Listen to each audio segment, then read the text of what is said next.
Hamjambo mtazamaji wa televisheni Muteba TV, karibu kuweza kuungana nasi katika uchambuzi wetu wa taarifa yetu ya habari katika lugha bora tukufu la Kiswahili. Taarifa yake Janvier Emmanuel Kaluya, msomaji wako Muteba kiwa na miliki mitambo. Moja kwa moja mahali pote ambapo lipo kupitia televisheni yako Muteba TV, nikukaribishe kuweza kujiunga nasi mwanzo hadi mwisho katika uchambuzi huu wa habari. Leo ni tariki 30 ya mwezi wa 9 mwaka 2025. Tukiwa katika jimbo la Sud Kivu, tukiwa katika mji na tarafa letu la Uvira, ambapo vituo vyetu vya Muteba TV vinaendelea kutafutia habari za ukweli, tena habari za uhakika, ili kwamba ziweze kuridhisha pale nyumbani. Katika uchambuzi wetu wa habari ya siku ya leo, tutachambua kuhusu vizio la anga kupitia drone za jeshi la FARDC ambazo zafanya kazi huko Walikale na huko maeneo ya Mwenga. Utakwenda kujua mengi kabisa katika uchambuzi wetu wa siku ya leo. Habari zingine zaeleza kuwa waasi wa FDLR watakuja kusakwa na jeshi la Rwanda likishirikiana na jeshi la Kongo FARDC, na hii imekuwa ni taharuki, na pia wakaji wa Kongo wanaanza kujiuliza hii sasa ni nini. Kwa hiyo utakwenda kujua mengi kabisa kuhusu makubaliano hayo ambayo yaliweza kusainiwa huko Doha, na itaruhusu wa askari wa Rwanda waingia hapa nchini Kongo ya Kidemokrasia kuja kutafuta FDLR inayopatikana hapa nchini Kongo ya Kidemokrasia. Na pia tutazungumzia kuhusu ofisi ya uratibu wa shirika jipya la kiraia ama Nouvelle Société Civile Congolaise, ambayo yalaumu wanabunge kuishi Burundi kila leo, na kunapokuwa vikao wanakuja Uvira bila hata haibu. Kwa hiyo mengi kabisa mtakwenda kuyagundua katika uchambuzi huu wa siku ya leo. Ikiwa ni mara yako ya kwanza kabisa kutembelea channel yetu ya Muteba TV, usikose kujiabone kwenye channel yetu, kulike, kushare kwa wengine, ili kwamba wanapopata taarifa zetu nao kabisa waendelee kunufaika na uhondo kupitia televisheni yako Muteba TV. Moja kwa moja tuanze katika uchambuzi wetu wa habari ya siku ya leo. Kuhusu habari ya leo, M23 yatoa kibarua chao cha malalamiko. Kibarua hicho ambacho kinalaumu kabisa kuhusu kuvunjwa kwa kilalo cha Vital Pete huko maeneo ya Walikale. Kilalo hicho ambacho kabisa kilikuwa kinaunganisha Walikale na vijiji jirani kupitia gari ambazo zinazotoka Goma na nafasi zingine. Kilalo hiki kimeweza kuviziwa na drone ya Jamhuri ya Kidemokrasia ya Kongo baada ya kugundua kuwa kilalo hicho kinakuwa kinapitisha vitu vingi ambavyo vinapana rafor kwa M23. Kwa hiyo mbinu ambayo waliifanya kupitia udadisi wa mambo, walikwenda kuvunja kilalo hicho, na baada ya kuvunja kilalo hicho tayari M23 inalaumu, inasema kuwa M23 inalaumu, inasema kuwa serikali ya Kongo haiheshimishi cessez-le-feu na makubaliano ya huko Doha, kwa sababu kuvunja kilalo hicho ni kama kukeuka haki za kibinadamu, ni kama kuvunja makubaliano ambayo waliokubaliana huko Doha. Kwa sababu ingekuwa serikali na jali wa Kongomani, hawawezi kuvunja kilalo hicho, kwa sababu kilalo hicho ni msaada mkubwa kwa wakaaji wa maeneo hayo. Na pia kupitia shambulizi pia ambayo limefanyika huko maeneo ya Nzibire, bomu ziliweza kurushwa na nyumba na vitu vingine kuweza kuharibika. Lakini habari ambazo tunazo kwa sasa eleza kuwa zaidi ya wakamanda wa M23 45 wakwenda kufariki na wengine kuweza kukamatwa 64. Ndivyo habari zazibitisha. Lakini habari ambazo kabisa zingali zinatupa wasiwasi, ambazo hatujazifuatilia vizuri tuzijue kiukina, ni hizi habari ambazo zinaeleza kuwa Kolonel Byamungu amefariki katika mapigano hayo. Lakini bado kabisa kupitia televisheni Muteba TV tungali tunafuatilia. Hatukukwambia kwamba amefariki, lakini habari ambazo zaeleza kuwa amefariki. Na sisi kama vile watangazaji tunaendelea kufuatilia ili tujue, je, ni kweli amefariki au namna gani? Jambo ambalo tunataka kuzungumzia, kwa nini M23 wakati inapiga sehemu huwa hailalamiki? Na ni wao ambao kabisa wanaendelea kuvunja makubaliano ya cessez-le-feu, kwa sababu ukiangalia hapa Kamanyola FARDC wako, wanajeshi wa Burundi wako, wazalendo wako, lakini hawapigani, wanaheshimisha ile mkataba ambao unaitwa CCLF. Lakini M23 ukiangalia depuis CCLF yanzi mpaka saizi wako wanaendelea, wana progresse, wanakamata vijiji fulani fulani, wakati jeshi la Kongo iko mu CCLF. Na kupitia mratibu wa zamani wa shirika jipya la kiraia ambaye aliyejiuzulu bwana Andre Biadunia, alieleza kuwa hii ni hali ambayo haiko nzuri.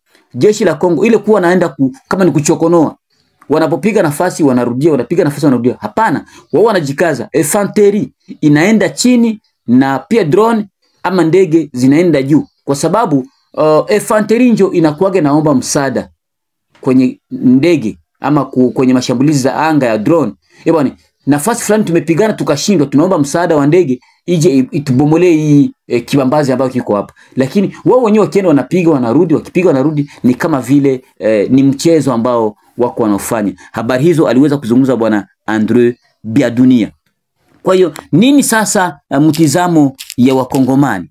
Nini mtizamo wa Kongomani baada ya kugundua kuwa kila leo M23 inaanza kulaumu, lakini wakati hayo inapiga hawana muda kabisa wa kuzungumza kwenye media, wanabaki kimya. Na kuna habari zingine ambazo ziliwahi kuwekwa kwenye mitandao kuwa maeneo ya Uvira huenda inaweza kuwa tayari iko mikononi mwa M23, lakini kujuze kuwa habari hizo kabisa ni za uongo na hazina msingi wowote, kwa sababu tunavyozungumza kwa sasa vituo vya Muteba TV viko Uvira na vinaendelea kufuatilia na kufanya kazi kama kawaida. Uvira hali iko shwari, tena shwari kiukweli. Basi tuchukue habari za uchambuzi kuhusu akoro ya Doha, ambayo kabisa kwa sasa inaleta hofu kwa Wakongomani. Akoro ya Doha inakuwa na makubaliano ambayo tutachukua kabisa makubaliano machache kama haya ambayo mtoto Museveni aliyozungumza baada ya kutoka Kinshasa.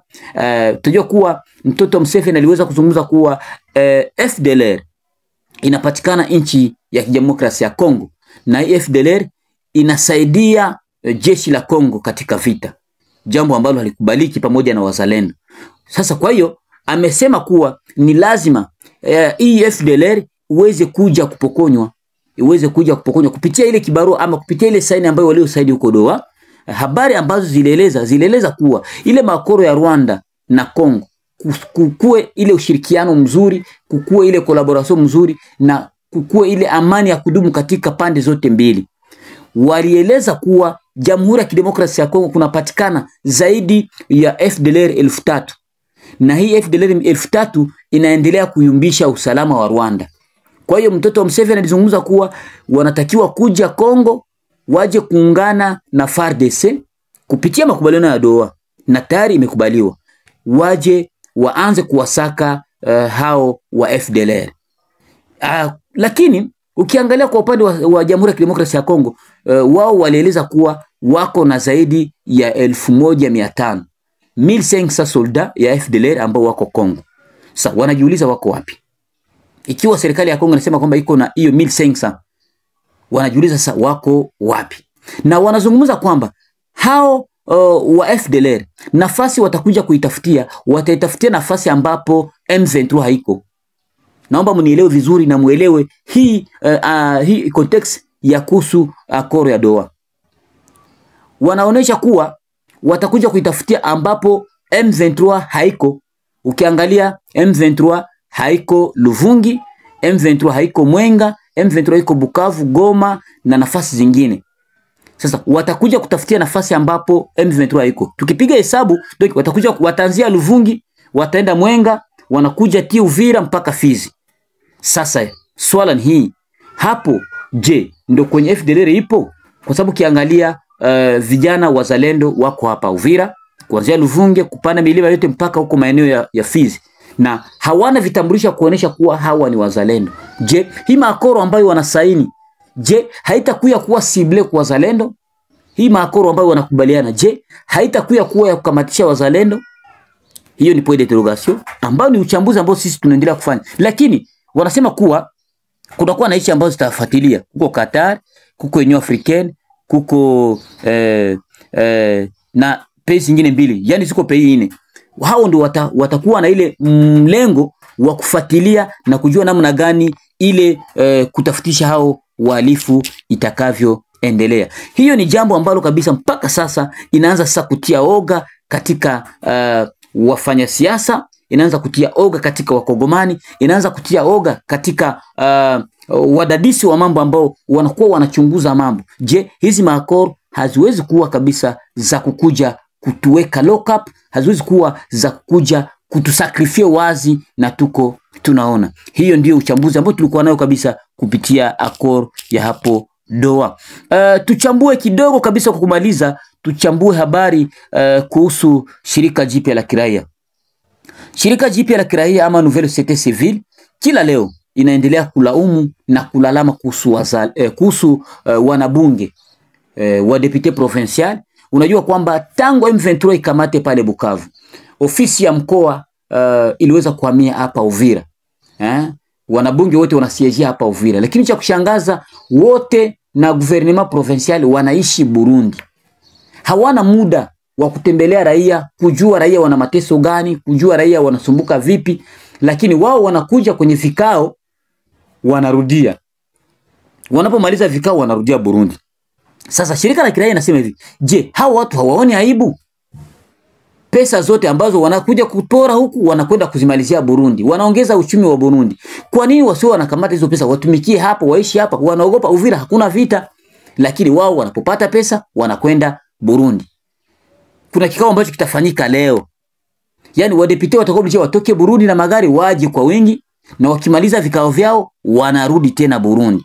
Kwa hiyo shirika la kiraia inasema kuwa ni lazima wawe mfano, ni lazima wawe na dhamiri ya utu, wajue kwamba raia walio wachagua, raia walio waona kwamba wanafaa kwao kuwatumikia, wanatakiwa kuheshimu kanuni na sheria, wabaki hapa Uvira, watumikie Uvira, sio kuwa wanaenda lala Burundi, hapana. Na ikiwa wanaenda lala Burundi, labda kuna kitu ambacho wanakiwaza, kuna kitu ambacho wanakijua kuhusu vita ambavyo vinavyoendelea katika nchi ya Jamhuri ya Kidemokrasia ya Kongo. Na ni hapa ndipo kabisa tunafika mwisho wa uchambuzi wetu wa habari katika lugha bora tukufu la Kiswahili, ambapo katika uchambuzi wetu kabisa tulizungumzia kuhusu drone ambazo zinafanya shambulizi eneo mbalimbali huko Walikale na hata huko maeneo ya Nzibire, na pia tulienda kuchambua kabisa kuhusu makubaliano ya huko Doha ambayo kabisa yaanza kuleta taharuki na uvumi katika wakongomani. Na kwa mwisho tuliweza kumalizia kuhusu ofisi ya uratibu wa shirika jipya la kiraia ambayo inalaumu kusema kwamba inalaumu kabisa kusema ni lazima wanabunge wa mkoa wa Sud Kivu wabaki Uvira, sio kuwa naenda lala Burundi. Hapa ndipo kabisa tunakomesha kabisa uchambuzi wetu wa habari katika lugha bora tukufu la Kiswahili ya tariki 30 mwezi wa 9 mwaka 2025, uchambuzi ambao uliletwa kwenu naye Janvier Emmanuel Kaluya Muteba, ndiye amemiliki mitambo. La ziada sina, nikutakie usiku mwema na mchana mwema, kazi njema kwako. Kwaherini.